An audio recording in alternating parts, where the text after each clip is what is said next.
Boa noite. Boa noite. Movimento Passe Livre faz passeatas no centro e em Pinheiros contra aumento das tarifas. Vazamento de gás em terminal de cargas do Guarujá espalha fumaça tóxica na região de Santos. A delação premiada de Nestor Cerveró agora atinge o ex-ministro Edson Lobão, atual senador pelo PMDB. Sistema Cantareira melhora e a Sabesp confirma que o período de racionamento diminuiu em alguns bairros. Delegado de polícia é assassinado em tentativa de assalto durante a madrugada. Novo atentado na Turquia deixa 6 mortos e 40 feridos.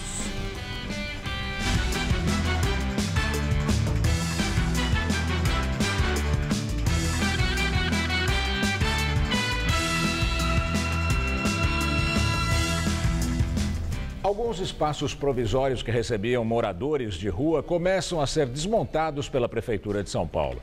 Conhecidas como tendas, esses locais que ficavam embaixo de 2 viadutos ofereciam banho quente, televisão e acompanhamento de assistentes sociais. O fechamento das tendas aconteceu porque a Prefeitura inaugurou um centro exclusivo para o atendimento desses cidadãos que ficam no bairro da Moca, na Zona Leste. Insatisfeitos com o novo endereço, os moradores reclamam da distância e da falta de vínculo social. As tendas são centros de convivência onde moradores de rua recebem atendimento de assistentes sociais e podem tomar banho e ver televisão. Era na tenda que ficava debaixo do viaduto Alcântara Machado que esta mulher recebia doação de leite para a filha de 3 anos, até o serviço ser encerrado em dezembro. Agora, a mãe da criança, que mora num barraco improvisado, não sabe o que fazer. Tem que sair e pedir para os outros. Se não pedir, não tem. O local foi tomado pelos moradores de rua em protesto pelo fechamento da tenda. Eles reclamam que o centro mais próximo de atendimento fica a pelo menos 40 minutos de caminhada. Nós necessitamos dessa tenda, queremos que abra, porque está todo mundo no sofrimento aí, não tem condições de pagar um aluguel. A Guarda Civil já tomou conta da outra tenda fechada, que fica embaixo do viaduto Bresser, na zona leste de São Paulo. Mas os moradores de rua daqui conseguiram deixar esta outra parte que pertencia à tenda ainda aberta. Aí dentro tem banheiro, uma área para dormitórios e uma outra com torneiras, de onde eles tiram água para higiene pessoal e para lavar roupas. Não tem comparação, assim, o companheirismo do funcionário com a gente, os guardinhas daí. Então era muito bom, assim, e foi péssimo o fechamento das tendas. Em dezembro, a Justiça determinou que o serviço deveria ser retomado, mas a Prefeitura mantém os pontos fechados. Quem acaba ajudando com kits de higiene é o padre Júlio Lancelotti, da Pastoral do Povo de Rua. Albergue não pode ser a única resposta. A vida dessas pessoas é mais dinâmica, mas também não se considera que essas pessoas têm vínculos, têm relação com o espaço, têm relação com o entorno. Então, quase que se trabalha como se eles fossem objetos. Tira daqui e põe ali. Esta coordenadora da Secretaria Municipal de Assistência e Desenvolvimento Social diz que a Prefeitura fechou as tendas porque abriu, ali perto, um centro especializado no atendimento às pessoas de situação de rua. Segundo ela, o novo Centro Pop, como é conhecido, tem capacidade para atender 500 pessoas por dia. Foi construído no bairro da Moca porque não havia terreno livre para isso na região mais próxima ao centro de São Paulo, onde ficavam as tendas que foram fechadas. Então, aqui nesse espaço, eles têm acesso a banho, alimentação, lavagem de roupa, oficinas, trabalhos em grupos e atendimento socioeducativo, com assistente social, psicólogos e orientadores. O vazamento de gás atinge o terminal portuário de cargas no Guarujá. Um plano de emergência foi acionado para combater o vazamento do produto no pátio de contêineres. Ainda não há informações sobre feridos. Na tarde de hoje, o Corpo de Bombeiros registrou o vazamento de um gás em um terminal de cargas no distrito de Vicente de Carvalho, no Guarujá, litoral de São Paulo. Segundo a Codesp, que é responsável pela área, o gás é ácido de cloro isocianúrico de sódio. Ainda de acordo com a empresa, o vazamento começou após um incêndio que atingiu 12 contêineres. Ruas do Guarujá ficaram cobertas por uma névoa. A nuvem de fumaça já atinge, além do Guarujá, a cidade de Santos. Várias pessoas buscaram atendimento médico após sentir irritação nos olhos e dificuldades para respirar. De acordo com as primeiras informações da assessoria de imprensa da empresa dona do pátio, a Local Frio, o container que armazenava o ácido acabou sendo invadido por água, o que provocou uma reação química que pode colocar em risco a saúde das pessoas que entrarem em contato com a névoa. Integrantes do movimento Passe Livre realizam neste momento o terceiro ato contra o aumento da tarifa no transporte público. Desta vez, os manifestantes se dividiram em 2 pontos da cidade. A repórter Carla Rodeiro acompanha o grupo que saiu do Teatro Municipal e tem mais informações. Olha, o grupo que faz o protesto no centro da cidade está em movimento, está quase chegando na Avenida Brigadeiro e com destino ao MASP na Avenida Paulista. O outro grupo partiu no mesmo momento, há cerca de meia hora, do Largo da Batata, segue pela Faria Lima e vai com destino à estação Butantã do metrô.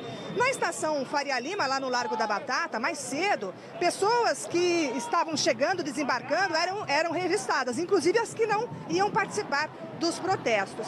Bem, pela primeira vez, o movimento Passe Livre informou o trajeto das passeatas, foi pressionado a isso. A Constituição Federal, que garante o direito à manifestação, exige que o local do protesto seja informado. E como esse local se movimenta, o protesto se movimenta, o entendimento da polícia é que o trajeto deve ser informado com antecedência. Esse também é um entendimento do Ministério Público. Aliás, a pedido da Prefeitura, o Ministério Público tenta intermediar o diálogo entre os manifestantes e a polícia. O Procurador-Geral de Justiça disse que está atento ao desenrolar das manifestações. Inclusive, há uma reunião marcada com os manifestantes para a próxima segunda-feira. E o procurador disse que o Ministério Público já abriu inquéritos para... Tivemos um problema com o som da repórter. Daqui a pouco voltamos com novas informações sobre as manifestações em São Paulo contra o aumento das tarifas. Um delegado foi morto na madrugada desta quinta-feira na Estrada das Lágrimas, no limite entre as cidades de São Paulo e São Caetano do Sul. O delegado José Antônio do Nascimento seguia para casa de carro depois de deixar o trabalho no 90º Distrito Policial, no Parque Novo Mundo, Zona Norte de São Paulo. A polícia acredita que ele tenha sido vítima de tentativa de assalto. Segundo testemunhas, o policial foi abordado por 2 homens em uma moto e levou 2 tiros. Os criminosos fugiram sem levar nada e abandonaram uma moto usada na ação. A arma do delegado foi encontrada no banco do carro com sinais de travamento, o que supõe que ele tentou reagir. A moto usada pelos criminosos não era roubada e o veículo é de Cubatão, no litoral paulista. Ex-diretor financeiro da empreiteira UTC revelou em delação premiada detalhes dos pagamentos a políticos. Num depoimento ao Ministério Público Federal, Valmir Pinheiro Santana confirmou que o ex-ministro José Dirceu recebia mensalmente R$115 mil da UTC, devido a um contrato de consultoria. Segundo o ex-diretor, os pagamentos também foram feitos mesmo quando Dirceu estava preso, cumprindo pena do mensalão petista. Pinheiro acrescentou ainda que, no período, a UTC e a empresa de consultoria do petista assinaram 2 aditivos a esse contrato. Num outro depoimento, Valmir Pinheiro Santana disse que em julho de 2014, o presidente da UTC, Ricardo Pessoa, pediu que ele fizesse uma transferência no valor de R$150 mil para o comitê de campanha do deputado Júlio Delgado, do PSB de Minas. De acordo com o ex-executivo, Pessoa não deu detalhes para que seria o dinheiro. Mas Valmir Pinheiro disse que ficou implícito que o repasse seria uma garantia de que o deputado atuaria em favor de Pessoa na CPMI da Petrobras, instalada no Congresso. Na época, Júlio Delgado era membro da comissão. Valmir Pinheiro disse também que o deputado federal Arthur Lira, do PP de Alagoas, recebeu R$1 milhão em espécie. O dinheiro foi retirado na sede da empreiteira pelo próprio deputado. O repasse foi solicitado por Ricardo Pessoa, segundo o ex-diretor da UTC. Os 2 deputados são alvo de inquéritos no Supremo Tribunal Federal. O ex-ministro José Dirceu está preso no Paraná. Ele ainda não foi julgado na Lava Jato. O advogado de José Dirceu, Roberto Podival, afirmou que todos os pagamentos foram declarados e contabilizados. Podival disse ainda que o serviço foi prestado antes da prisão de José Dirceu e que, como o pagamento foi parcelado, ainda havia dinheiro a ser recebido pelo petista, mesmo ele estando na cadeia. O deputado Júlio Delgado afirmou que os R$150 mil foram repassados pela empreiteira à conta do PSB em Minas Gerais e que na época era presidido por ele. O parlamentar disse ainda que o dinheiro foi transferido a candidatos a deputado estadual e federal. Em delação premiada, o ex-diretor da Petrobras, Nestor Cerveró, disse que recebeu ordem do ministro Edson Lobão, do PMDB, para atender ao banco BVA na Petros, o fundo de pensão da estatal. A informação foi publicada no jornal O Estado de São Paulo. O ex-diretor da Petrobras afirmou que recebeu a ordem entre 2009 e 2010, quando Lobão era ministro de Minas e Energia. De acordo com Cerveró, o negócio foi feito. Anos depois, o banco faliu e o fundo de pensão da Petrobras perdeu todo o dinheiro investido. O ex-diretor disse que o dono do banco é José Augusto Ferreira dos Santos, amigo de Lobão. O ex-ministro e atual senador já é investigado no Supremo Tribunal Federal. O advogado Antônio Carlos de Almeida Castro, que defende o ex-ministro, afirmou que Lobão não se lembra de conhecer José Augusto Ferreira dos Santos. Não tem relação comercial com ele ou com o banco BVA. A Petros diz que nunca investiu diretamente no BVA, mas sim em fundos que eram geridos pelo banco e que depois da sua liquidação foram transferidos para outros gestores. E agora vamos ao comentário de política com o José Neumann e Pinto. Cacai não é meu advogado, mas eu também nem me lembrava do que a Folha de São Paulo deu em manchete hoje. A Folha de São Paulo contou a seguinte fábula infantil. O senhor Ribeiro Filho, diretor da OAS, foi nomeado secretário do Desenvolvimento Urbano pelo governador Jacques Wagner, da Bahia. E 5 meses depois, a OAS, milagrosamente, não se sabe como, ganhou uma concorrência de uma tal linha vermelha que custou aos cofres públicos 580 milhões. A OAS tinha colaborado legalmente, segundo o TSE, e não sei o que mais, com 1,5 milhão para a campanha de Jacques Wagner. E depois colaborou com 4 milhões e pouco para a campanha do seu sucessor, do PT, atual governador da Bahia, Rui Costa. Quando Lula foi eleito em 2003, contou Dora Kramer no jornal ontem, havia uma discussão para quem ia para a presidência do PT e o Jacques Wagner disse que não queria ir para a presidência do PT porque ele preferia a Petrobras, porque com a Petrobras na mão, ele seria governador da Bahia.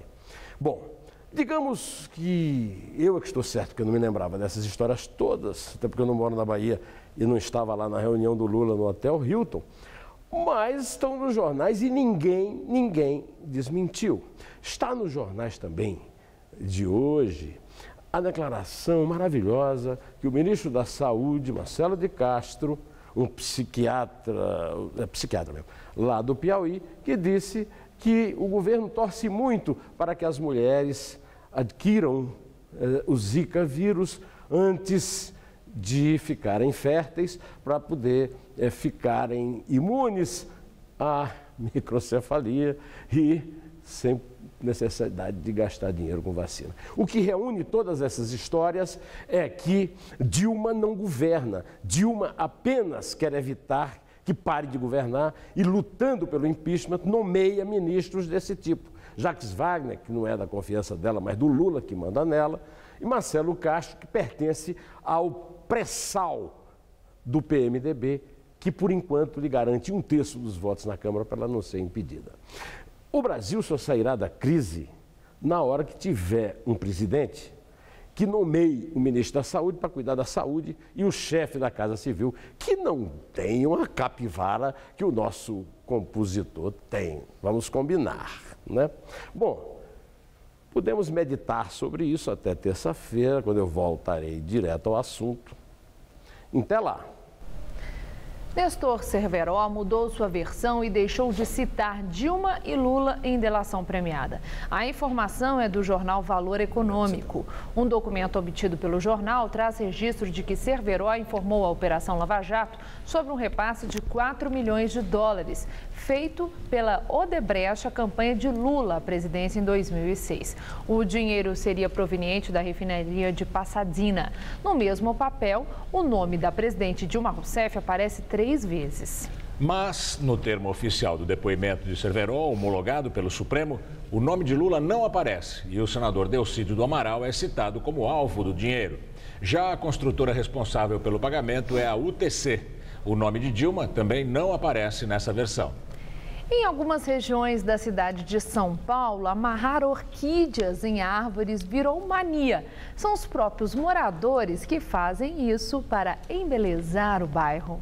Para quem não sabe, no Parque Vila Lobos, na Zona Oeste, existe um orquidário público com mais de 100 espécies.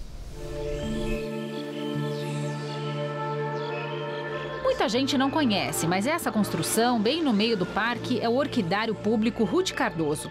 O local de 500 metros quadrados, com 2 espelhos d'água, foi construído há 5 anos pelo governo de São Paulo, em homenagem à antropóloga, mulher do ex-presidente Fernando Henrique Cardoso, falecida em 2008.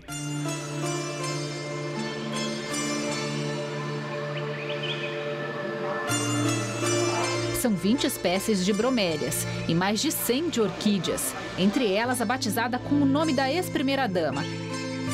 5.000 pessoas, em média, visitam o orquidário aos finais de semana. E quem entra aqui pela primeira vez até pode ter a impressão que está tudo meio verde, que faltam flores. Mas é que às vezes é preciso um olhar mais atento para notar a beleza das coisas. Cada vaso é uma história para contar. Você vai pegar um vaso que você passou corrido, despercebido, e você vai ter um novo olhar sobre aquele vaso.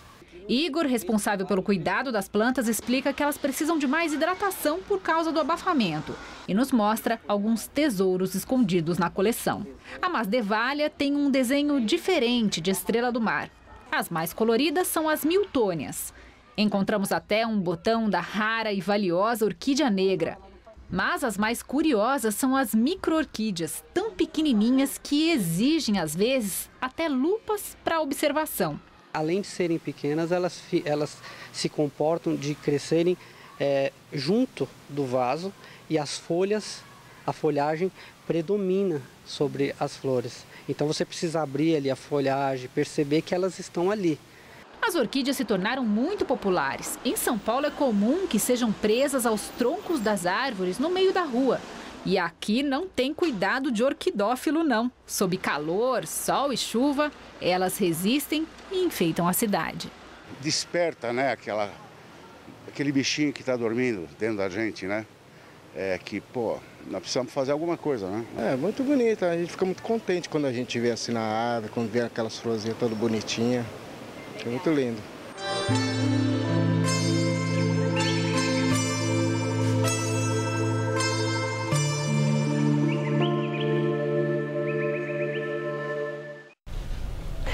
Desde o início de janeiro, Cantareira recebeu mais de 117 milímetros de chuva e o nível do sistema subiu pelo 14º dia consecutivo. E pelo menos até terça-feira da semana que vem, essa chuva deve continuar. Vamos a outros detalhes da previsão do tempo com Luciana Magalhães.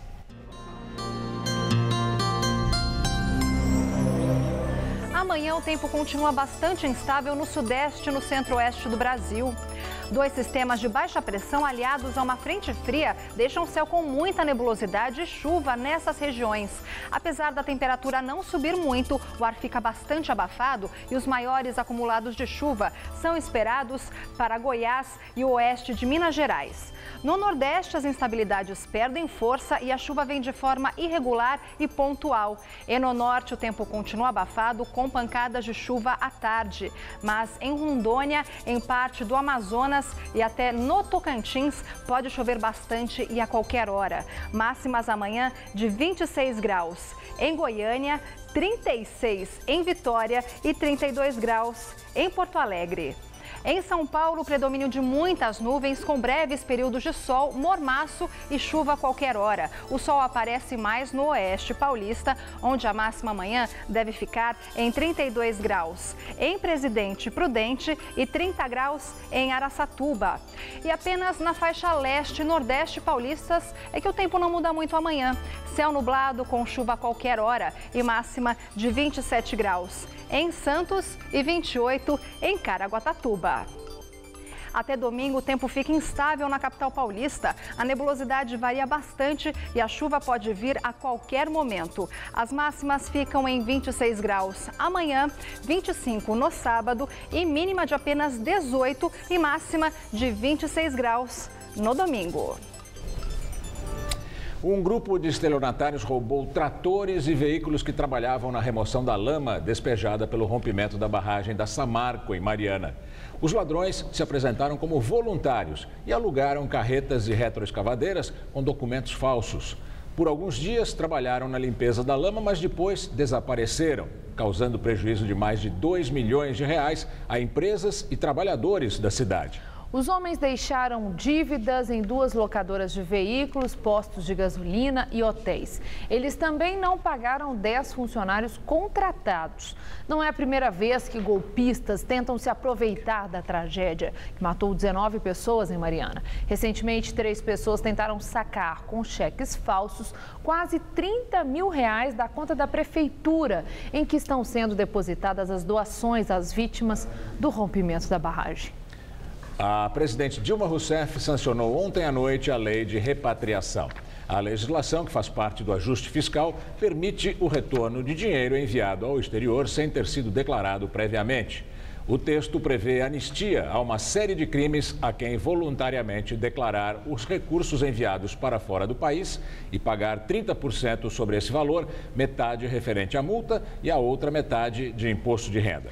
A norma publicada hoje no Diário Oficial da União teve 12 dispositivos vetados.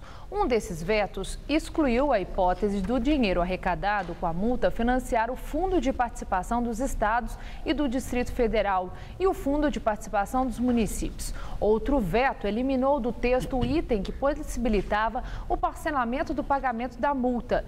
Também foi retirado o artigo que permitia o regresso de recursos no exterior que estão no nome de laranjas. Vamos agora ao comentário de economia com Denise Campos de Toledo.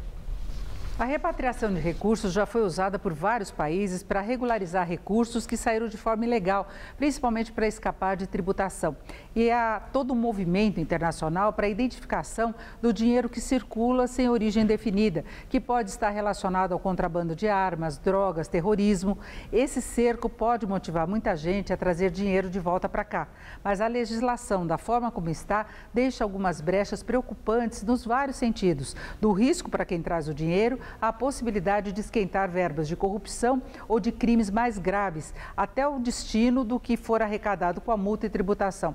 Aliás, até nesse quesito há questionamento. Se é para deixar voltar o dinheiro de sonegadores, por que não aplicar simplesmente o imposto devido com multa? Por que foi estabelecida uma nova alíquota com uma nova multa? Se a alegação for o ganho de capital, a cobrança deveria valer só no ano seguinte, pelo princípio da anterioridade. Agora, vamos às questões de segurança. A pessoa declara que sonegou, paga o que deve e pode trazer o dinheiro de volta. Mas se houver alguma desconfiança em relação às operações que fez, será que o Ministério Público não vai mesmo pedir informações à Receita? Será que a anistia será restrita? Depois, como fazer um filtro entre quem cometeu apenas o crime de sonegação e outros mais graves, até de corrupção, de desvio de verbas, como tantos casos que estamos vendo na Lava Jato, num processo que parece não ter fim? Mesmo quem ainda não está envolvido em denúncias, pode estar escondendo muita coisa sobre a origem do dinheiro. O fato de não haver processo não quer dizer nada. Esse é um dos pontos que mais geraram dúvidas quanto a essa lei de repatriação. A lei avançou em meio a um dos maiores escândalos de corrupção do mundo. Tomara que não venha a ser um instrumento para esquentar o dinheiro desviado, não só neste, mas em vários outros escândalos também. De qualquer modo, a medida da condição para a volta do dinheiro sonegado, que pode reforçar o caixa do governo e diminuir um pouco o déficit fiscal. Não dá para saber quanto. Qualquer número é chute. Se o governo soubesse quanto tem mesmo lá fora, já teria ido atrás. Só mais um ponto nessa questão do reforço de caixa. A presidente vetou a partilha dos recursos das multas para estados e municípios, com a desculpa que haverá um fundo para compensar as perdas, não se sabe de quanto, que os estados podem ter com uma reforma do ICMS que ainda não aconteceu. Meio vago, não? Eu volto na segunda. Até lá. E agora temos novas informações sobre a terceira manifestação promovida pelo movimento Passe Livre em São Paulo. A repórter Carla Rodeiro acompanha ao vivo. Olá, Carla. Olha, a passeata que partiu há cerca de 40 minutos do Teatro Municipal segue agora pela Brigadeiro Luiz Antônio, com destino à Avenida Paulista, para chegar até o MASP, onde esse protesto deve ser encerrado. Um outro grupo partiu no mesmo horário, no mesmo momento, do Largo da Batata, segue pela Faria Lima e deve terminar o protesto na estação Butantã do metrô. Bem, até agora, até esse momento, o protesto segue com tranquilidade, não há incidentes de violência. A gente nota que há muitos participantes, um pouco menos gente que na última terça-feira. Pela primeira vez, o Movimento Passe Livre informou o trajeto que iria seguir. Foi pressionado a isso pela Constituição Federal, que determina que o local do protesto seja informado. Bem, na última terça-feira, o impasse entre a polícia e os manifestantes ocorreu exatamente por causa dessa questão. E esse impasse resultou numa enxurrada de bombas na Avenida Paulista, que deixou pelo menos 20 pessoas feridas. 13 foram detidas e 2 permanecem presas. Bem, a pedido da Prefeitura, do prefeito Fernando Haddad, o Ministério Público tenta intermediar o diálogo entre os manifestantes e a polícia. O Procurador-Geral de Justiça, inclusive, marcou uma reunião para a próxima segunda-feira com os manifestantes. Ele diz o seguinte, que está atento ao desenrolar dos protestos e que o Ministério Público abriu, inclusive, inquéritos para investigar atos de vandalismo e também possíveis excessos da polícia. Com vocês no estúdio. Obrigada, Carla. E podemos voltar a qualquer momento com mais informações desse protesto do Movimento Passe Livre. União, estados e municípios arrecadaram 25% menos com os royalties do petróleo em 2015. Segundo dados da Agência Nacional do Petróleo, a queda da arrecadação por parte do poder público referente aos royalties acontece por causa do forte recuo dos preços do petróleo no mercado internacional, que acumularam em 2015 perdas de 35%.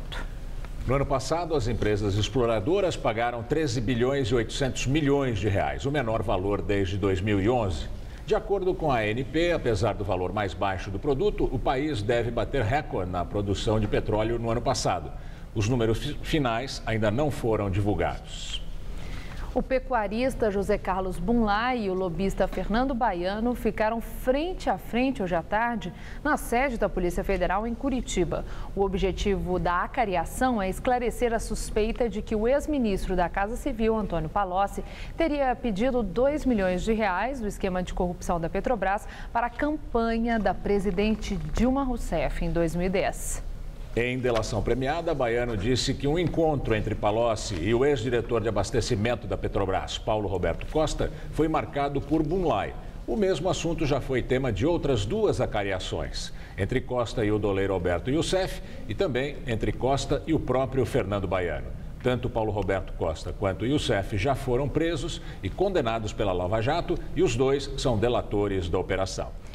E agora o comentário de Josias de Souza, direto de Brasília. Ele fala sobre a sanção da lei que autoriza a repatriação de dinheiro que foi enviado ao exterior sem ser declarado à Receita Federal. Dilma Rousseff sancionou com alguns vetos a lei que institui o programa Bolsa Repatriação. A partir de agora, brasileiros que escondem dinheiro do fisco no exterior poderão trazer suas fortunas ilegais de volta para o país, sem serem importunados pela Polícia Federal, pela Receita Federal e pela Justiça. Basta que entreguem um pedaço do tesouro para o governo federal, coisa de 30%. O governo alega que só serão repatriadas verbas que tenham origem lícita. Isso é lorota. Por baixo, serão legalizadas verbas que têm origem na sonegação de impostos e na evasão de divisas. Os crimes serão anistiados. Quem praticou lavagem de dinheiro terá o patrimônio passado e engomado, com as bênçãos do governo Dilma Rousseff, que está quebrado e espera arrecadar com esta providência algo como 150 bilhões de reais. Só para recordar, na Câmara dos Deputados, o relator do projeto que deu origem à Bolsa Repatriação foi o deputado Manuel Júnior, da Infantaria de Eduardo Cunha. No Senado, o relator foi o senador Delcídio Amaral, que está na cadeia. Quem mandou dinheiro para fora do país legalmente, pagando todos os tributos, fez papel de bobo. No Brasil, quem engana a Receita Federal não perde por esperar. Sempre ganha. Boa noite. O ex-assessor da Casa Civil, Charles Capela de Abreu, depôs a Polícia Federal e negou ter recebido R$2 milhões para a campanha da presidente Dilma Rousseff em 2010. Abreu foi assessor de Antônio Palocci, coordenador da campanha. O episódio do repasse tem versões diferentes de delatores da Lava Jato. O ex-diretor da Petrobras, Paulo Roberto Costa, diz que o dinheiro foi acertado entre o doleiro Alberto Youssef e Palocci. Youssef nega e diz que entregou esse dinheiro a pedido de Paulo Roberto Costa. Em acariação com o ex-assessor da Casa Civil, Youssef não reconheceu Abreu e manteve a versão de que nunca negociou o repasse. E vamos agora às notícias do esporte, com Estela Gontijo e Celso Cardoso. O Corinthians já está em Orlando, nos Estados Unidos. O campeão brasileiro vai participar de um torneio de pré-temporada. Celso Cardoso. Estela, a estreia é domingo contra o vice-campeão brasileiro, o Atlético Mineiro. Cássio, que estava negociando com o futebol da Turquia, vai continuar no clube e viajou para a disputa desse torneio aí. Internacional e Atlético já estrearam. Veja os gols. O Atlético Mineiro estreou com o pé direito na Florida Cup contra o Schalke 04. Leonardo Silva de cabeça abriu o placar. Já no segundo tempo, o árbitro anotou um pênalti inexistente de Ed Carlos. A bola não chegou a tocar na mão do brasileiro. Na cobrança, Vitor caiu no canto direito e salvou o Galo. Logo na sequência, o Atlético conseguiu o segundo gol. Patrick pegou a sobra de bola e tocou com categoria para a rede, 2-0. E a 10 minutos do fim, Lucas Cândido arriscou de longe e marcou um golaço para fechar a conta, 3-0. O próximo adversário do Galo será o Corinthians no domingo. O Internacional também entrou em campo na noite de ontem. Contra o Bayer Leverkusen, Eduardo Sacha pegou o rebote da defesa e mandou de primeira, 1-0. 4 minutos depois, o árbitro viu o toque de mão do brasileiro André Ramalho do Bayer e deu pênalti para o Inter. Lance duvidoso. Na batida, D'Alessandro deslocou o goleiro e aumentou a vantagem colorada. Já no final do primeiro tempo, outro pênalti, agora a favor do time alemão cometido por Anderson. Chicharito Hernandes bateu firme no meio do gol e diminuiu, 2-1. O Inter entrou em pane e cedeu o empate nos acréscimos. O chute de Chicharito foi fraco, mas o desvio em Hernando matou o goleiro Alisson, 2-2. No intervalo, o Argel mudou todo o time do Inter e aos 17 minutos veio o terceiro gol com o garoto Andrigo, o primeiro dele como profissional. Mas o Bayer foi buscar novamente o empate. Belarabi cruzou e Alan acabou marcando contra e ficou nisso, 3-3. Celso, para o Corinthians, essa pré-temporada vai ser fundamental, né? Já que o time foi todo desmontado, né? Sem dúvida, até para ganhar confiança. Me lembro no ano passado, o Corinthians também participou desse torneio, perdeu do Hamburgo na estreia e depois ganhou do Bayer Leverkusen num jogo difícil, era um adversário difícil, o Corinthians ganhou e dali, segundo o próprio Tite, o time ganhou confiança. De repente, vai que ganha do Atlético e ganha também do Shakhtar Donetsk, que cresce psicologicamente. É nisso que o Tite aposta. Ele vai ter que pensar muito ali, né, para azeitar esse time. É isso aí. Muito obrigada, Celso. Boa noite, até amanhã. É com você, Gamberini.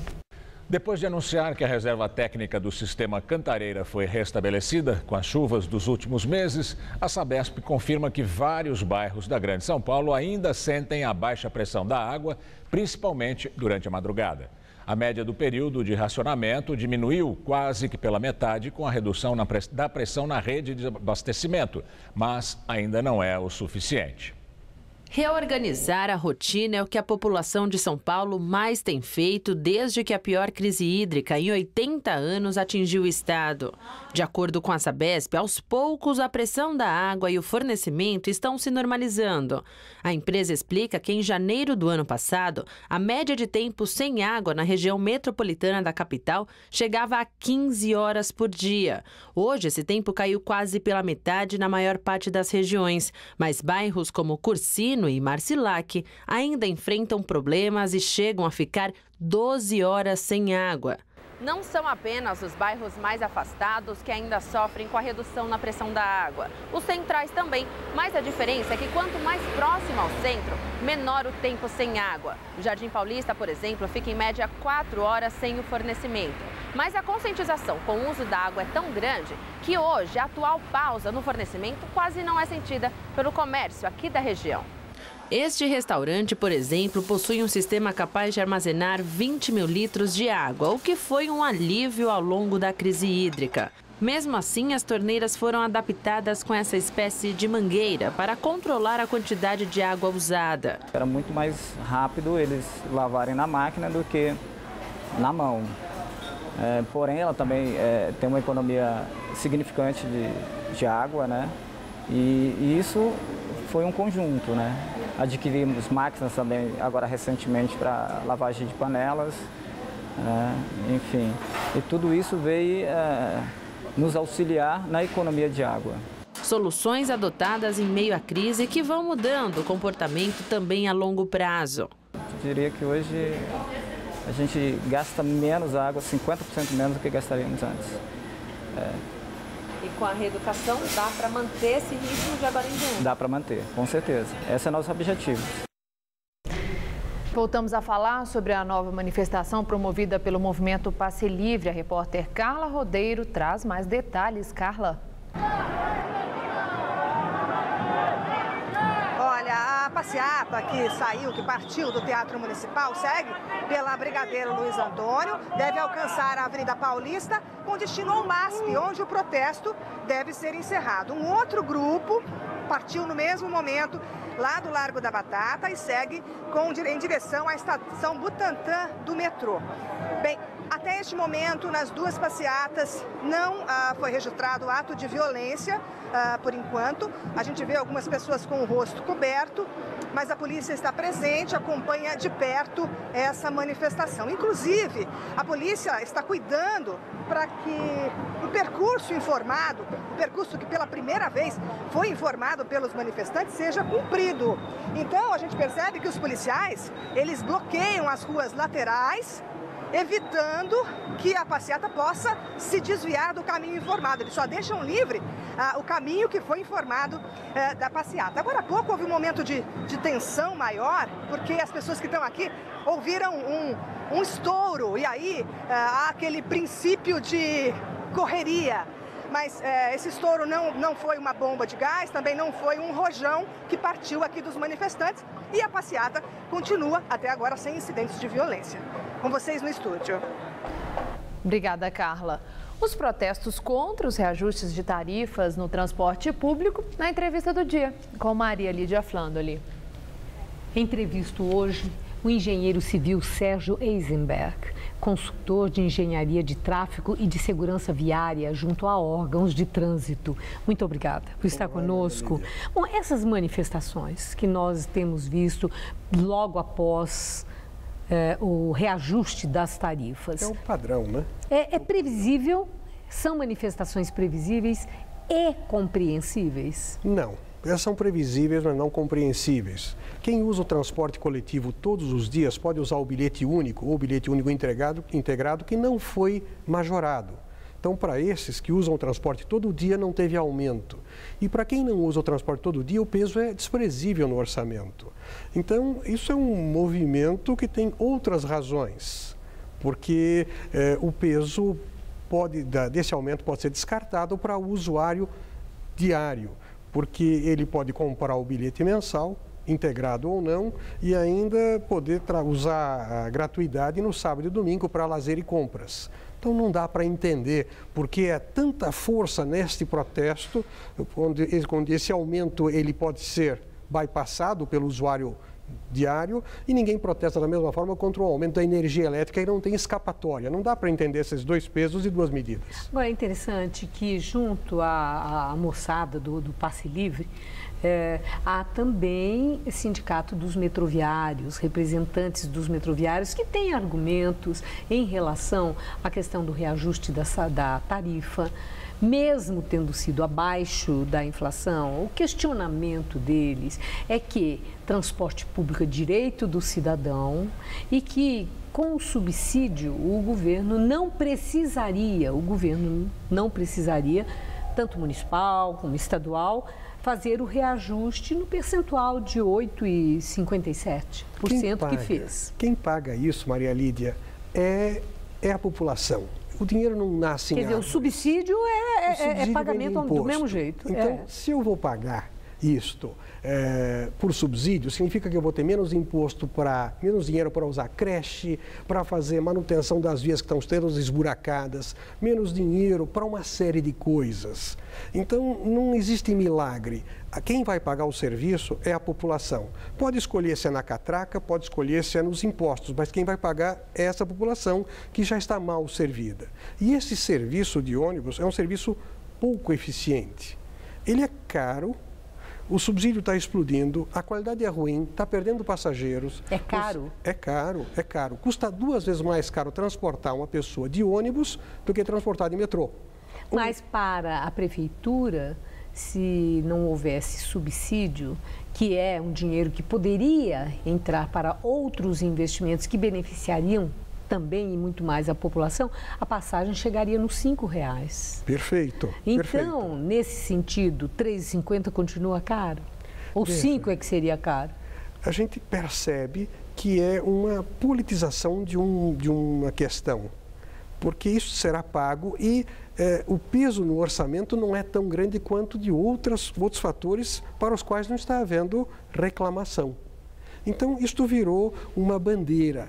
É preciso analisar isso de uma maneira mais sistemática, de uma maneira de logística. Nós precisamos resolver o problema do transporte em São Paulo com investimento em metrô, em corredores de ônibus, estruturando um sistema melhor.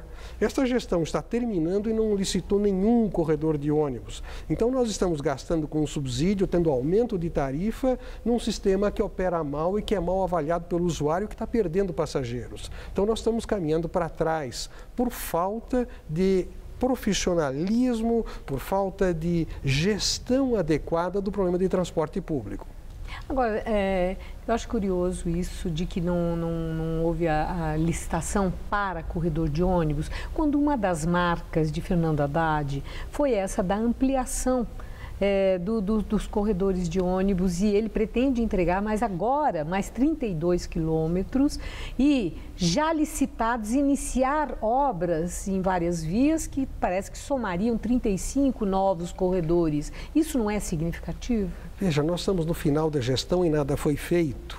Nada? Isso não é? Isso é nada? Só se concluiu o que estava licitado da gestão anterior. As licitações que estavam para ser feitas não tinha projeto básico, não era aprovado pelo Tribunal de Contas. Não é possível tocar uma licitação sem competência técnica. Então, esse atraso foi muito grande. E esse atraso parece que é seletivo, porque não houve esse atraso em fazer as ciclovias, as ciclofaixas. Então, quando a Prefeitura tinha vontade, ela fazia o que ela queria fazer. Então, aparentemente, ou não houve competência ou vontade de fazer os corredores, porque o fato concreto é que as licitações não andam por reclamações corretas do Tribunal de Contas. Os corredores de ônibus são fundamentais no transporte em São Paulo? São fundamentais. Por que eles são fundamentais? Você pega com um ônibus de pequena capacidade, você pega os passageiros nos bairros e, a partir daí, você leva eles para terminais, coloca em ônibus de alta capacidade e eles, com grande velocidade, numa via específica, exclusiva, conseguem fazer grandes distâncias com grande eficiência. Então, São Paulo ganha com as faixas exclusivas? Ganha principalmente com os corredores que não estão sendo feitos. As faixas exclusivas, se elas fossem boas, teriam como resultado um aumento no número de usuários. Aconteceu o contrário, diminuiu. Então, as faixas exclusivas sozinhas não resolvem. Ficou comprovado que não resolvem. Aos corredores. Elas têm que ser associadas aos corredores de grande capacidade, onde você coloca ônibus articulados, superarticulados, biarticulados, com grande velocidade. Aí você tem um sistema de ônibus com capacidade até de 40 mil passageiros hora sentido, que é metade de um metrô. Aí sim começa a funcionar. As faixas exclusivas têm pequena capacidade. Para a cidade de São Paulo, com 30 milhões de deslocamentos por dia, sem corredores não funciona. Nós precisamos de corredores enquanto o metrô não chega. Na realidade, o que vai estruturar mesmo o transporte em São Paulo é metrô. Nós temos uma linha de 80 km de metrô, uma vergonha. Nós deveríamos ter 450, 500 km de metrô para que isto realmente funcionasse bem e São Paulo deixasse de perder, como hoje perde, 40 bilhões por ano em custo de congestionamento. Fora constar poluição, acidentes, uma série de coisas, esse custo pode suplantar 50 bilhões de reais por ano, porque nós não oferecemos o transporte adequado. E não adianta transformar o motorista em vilão, ele que é o culpado do congestionamento, ele é vítima. Porque se você oferece metrô, o motorista vai para o metrô. O melhor exemplo que a gente tem aqui na cidade de São Paulo é a inauguração da linha 4 do metrô. Do dia para a noite, 1 milhão de pessoas começaram a usar aquilo. Migraram do automóvel, migraram do ônibus, migraram da bicicleta, migraram da motocicleta para o metrô. Então, o paulistano não é tonto, ele não gosta ele não casou com o carro, não nasceu com o carro. Se ele usa o carro, é porque os 3 níveis de governo, Estado, União e município, falham clamorosamente em oferecer transporte adequado. Daí cada um se vira como pode. Uma última questão. O prefeito Fernando Haddad, ao modo dele, ele priorizou a questão da mobilidade. Teve esse lado das ciclovias, que é uma marca dele, que ele vai deixar em São Paulo, se reeleito, possivelmente vai continuar, e se não, ele deixa aquilo que ele conseguiu fazer. E, por outro lado, é essa expansão que foi no limite do que deu. O argumento na prefeitura é que, com a crise econômica e a queda de arrecadação e todas as dificuldades que todo o poder público nas diferentes instâncias enfrenta, não é? Nem enfrentou, enfrenta. A minha indagação é se a gestão Fernando Haddad deixa uma marca na cidade de um cuidado, uma prioridade, uma preocupação com essa questão da mobilidade que oprime tanto quem mora na capital. Essa gestão deixou uma marca muito ruim, porque transformou o veículo automóvel em vilão. O automóvel em São Paulo hoje transporta mais gente, ou tanta gente quanto o ônibus, e se fosse decretado hoje que amanhã nenhum carro vai circular, o pessoal dos automóveis não cabe nos ônibus e muito menos no metrô.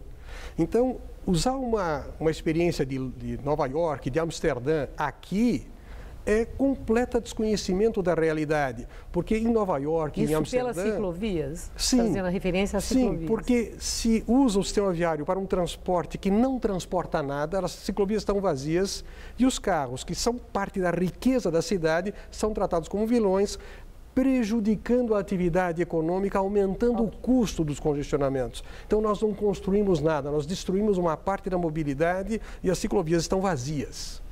E eu agradeço muito seus esclarecimentos importantes para a nossa análise e observação. Muito obrigado, uma boa noite. Sempre à disposição. Gamberini. E você vai ver a seguir, a Organização Mundial da Saúde anuncia o fim da epidemia de ebola na África Ocidental. E mais um dia de atentados no mundo. Na Indonésia, vários ataques deixam pelo menos 7 mortos e dezenas de feridos. A liquidação Chevrolet foi um grande sucesso, tão grande que ela não coube numa única semana. Nesta semana você tem uma nova chance de aproveitar as últimas unidades 2016 com preço de 2015. Onix, o carro mais vendido do Brasil a partir de R$ 35.990 com taxa zero em 30 vezes. Prisma, o líder de vendas da categoria a partir de R$ 40.990, também com taxa zero. Vem aproveitar a última semana da maior liquidação de carros do Brasil. É só até sábado. Quando é dada a largada, somos todos energia. É bola rolar em campo, somos todos paixão. Se o desafio parece impossível, somos superação. Quando subimos ao pódio, somos só emoção. Se não foi dessa vez, somos todos respeito. Mas se o hino toca, somos puro orgulho. Porque somos o país dos Jogos Rio 2016. Somos atletas. Somos torcida. Somos anfitriões. Somos todos Brasil. Pratique o espírito olímpico. Quem quer souber comunicar, precisa estar atento ao alcance de sua mensagem, aos canais mais adequados, às mudanças mais repentinas. A comunicação evoluiu. A Faculdade Casper Libero leva você ao próximo nível, a pós-graduação. São 4 cursos que ajudam você a ser protagonista nas grandes transformações. Professores com ampla e reconhecida experiência acadêmica, autonomia para montar a grade curricular e escolher sua carga horária, localização privilegiada e tradição no ensino superior em comunicação. Divida sua carreira entre antes e depois. Faça a pós-graduação na Casper Libero. Inscrições abertas.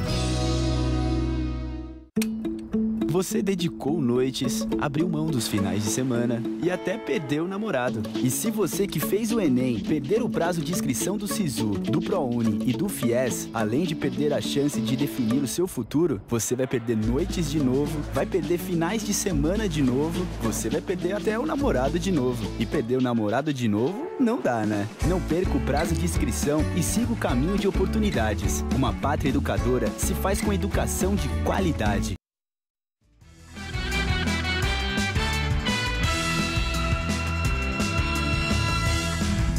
Seguimos agora com um comentário de política internacional com João Batista Natali. Os refugiados que chegaram no ano passado à Europa são agora vítimas de uma campanha odiosa que procura confundi-los com um grupo de bêbados e drogados da cidade alemã de Colônia. Vamos recapitular. Na noite de 31 de dezembro para 1º de janeiro, ocorreram incidentes muito graves naquela cidade à beira do Reno. Entre 100 e 200 homens, muito agressivos, passaram a incomodar mulheres que, sozinhas ou acompanhadas, comemoravam o Ano Novo nas ruas. 500 delas apresentaram queixa à polícia. Mais de 200 disseram que sofreram assédio sexual. 4 afirmaram que foram estupradas. A polícia disse que os cafajestes eram quase todos árabes. Nesse grupo, 31 estão sendo investigados e com certeza irão para a cadeia.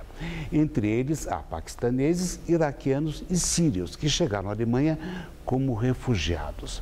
É claro que eles são uma minoria minúscula na multidão de mais de 1 milhão de muçulmanos acolhida pelo governo alemão. Mas o episódio desencadeou em toda a Europa reações de xenofobia.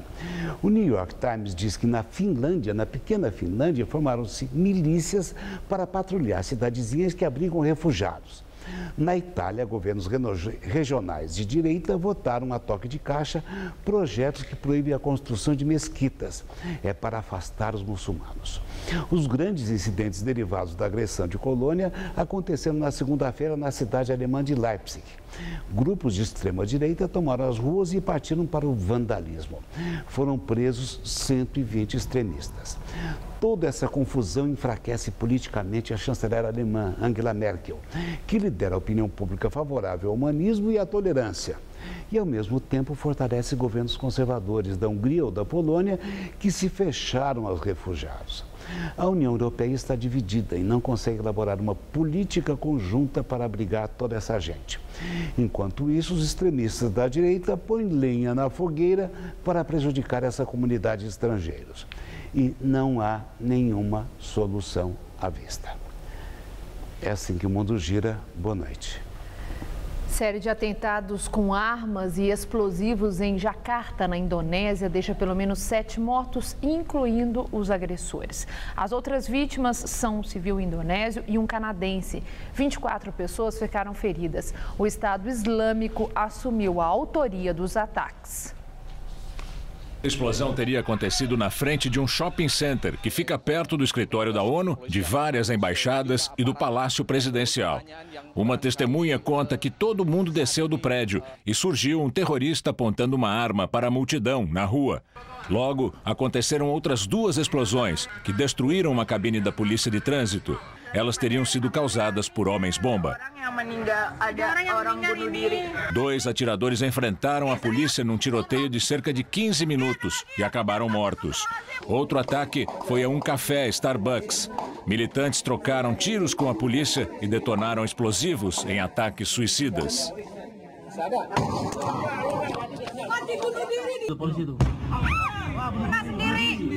6 bombas caseiras foram encontradas no café e no prédio vizinho. A rede americana decidiu fechar todas as unidades em Jacarta por precaução, até segunda ordem. O centro de Jacarta foi isolado. A polícia afirma que os ataques foram planejados por um conhecido terrorista indonésio que está na Síria e foram cometidos por pelo menos 10 homens, todos ligados ao Estado Islâmico. A Indonésia tem 250 milhões de habitantes e a maioria é muçulmana. 2 dias depois do atentado em Istambul, que deixou 10 turistas mortos, a Turquia sofre um novo ataque. As autoridades atribuíram esse atentado aos militantes curdos. Um carro-bomba explodiu diante de uma delegacia no sudeste do país. 6 pessoas morreram e 40 ficaram feridas. Depois da explosão, a delegacia foi atacada por tiros de armas de longo alcance. A onda de violência na região de maioria curda começou há 6 meses depois da quebra de um cessar-fogo de 2 anos entre o Estado e o PKK, o Partido dos Trabalhadores do Kurdistão, que está na lista de organizações terroristas dos Estados Unidos e da União Europeia.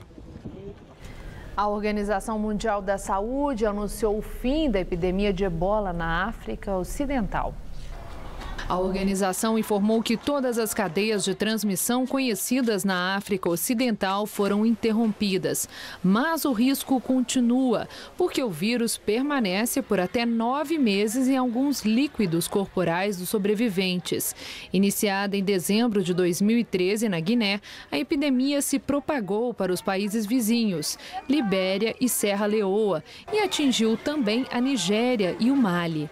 Em 2 anos, o vírus do ebola matou cerca de 11.300 pessoas. O Jornal da Gazeta fica por aqui. A edição de hoje pode ser vista no site do Jornal da Gazeta. Mais notícias em nossa edição das 10. Uma excelente noite para você. Voltamos amanhã às 7 da noite em ponto. Boa noite e até lá.